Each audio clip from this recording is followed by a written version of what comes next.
I just wanted to do a video for those that have bought masks from me. I've done the ears or the elastic parts differently, and I wanted to let you know why. So first of all, I'm using what I have, right? It's definitely more necessary to use the elastic in some of the hats and bandanas that I'm making. So the masks get a little bit different treatment. On these masks, which are the fitted version, I'm making a casing. So this is actually a whole little roly-poly line in there. So when I put these guys or even the hair ties in there, what happens is they stretch out, right? So the reason I'm giving these out is because there's a solution, really easy. Go ahead and snip it, and you can put them together and just give it a knot, and then you can adjust this knot. So if you need it a little closer, a little further, maybe you just need a little bit, and then that would be in the casing. So this would be here. In this case, I would have cut it, I would have snipped, and then retied. Another option is if you have it in there, so let's say this was your mask, and this blue one is the one that's in there, and it's too loose already. You can go ahead and use the end and make a loop anyways if it's not tight enough.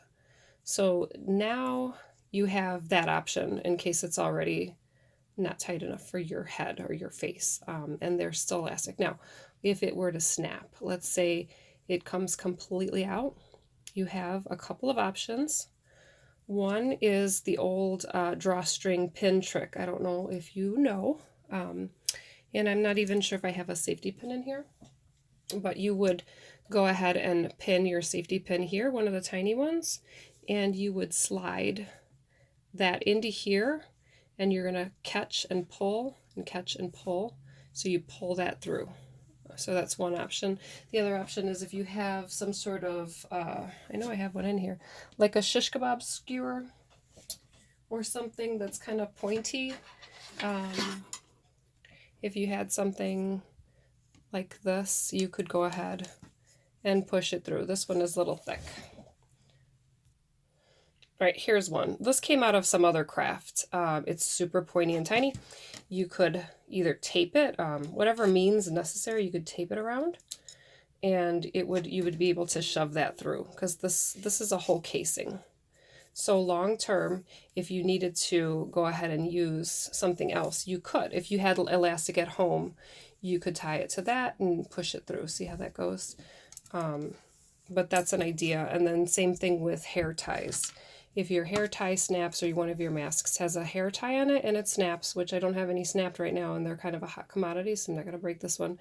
You do the same thing, or if you have loose ends, certainly you could tie, if this was cut, you could tie a different one on, double knot it, and I'd say this is the best knot that works.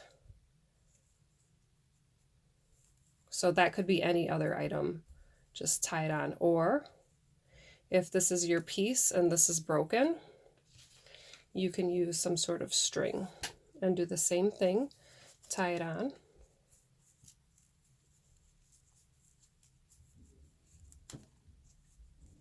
Pull it through.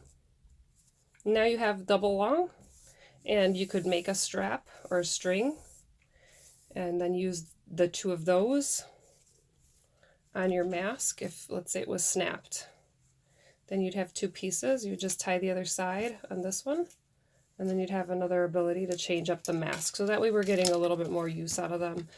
They are all cotton, everything in them. There's a wire in them at the nose, but everything else you can wash this nice and warm, and you should be just fine. And now you should know how to repair the ties if you need anything additional changed or put on. Okay, stay safe.